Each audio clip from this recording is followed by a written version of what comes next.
చిన్న మంద భయపడకుడి. లూకాసు వార్త 12:32. మీకు రాజ్యం అనుగ్రహించుటకు మీ తండ్రికి ఇష్టమైనది.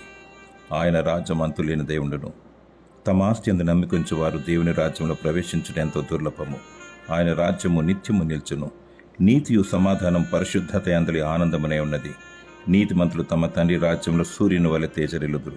నీతి నిమిత్తము హింసింపబడి వారు పరలోక రాజ్యమును పొందుకునేదారు. మహాశ్రమలోంచి వచ్చిన వారు, గొర్రెపిల్ల ముద్రను దేవుని ముద్రను కలిగిన వారు దేవుని రాజ్యంలో పాలు పంపులు పొందుదురు. చిన్న మందకు ప్రభువైన యేసుక్రీస్తు అభయమిస్తున్నాడు. ఈ చిన్నవారిలో ఒకడైనను నశించుట పరలోకమందున్న మీ తండ్రి చిత్తము కాదు. మరియు ఈ చిన్నవారిలో ఒకరినైనను తృణీకరింపకుండా చూచుకొనుడి. వీరి దూతలు పరలోకమందున్న నా తండ్రి సముఖమును ఎల్లప్పుడూ పరలోకమందు చూచుచుందురని ప్రభువైన యేసుక్రీస్తు సెలవిస్తున్నాడు. నీవైతే సంతోషించి గంతులు వేయము.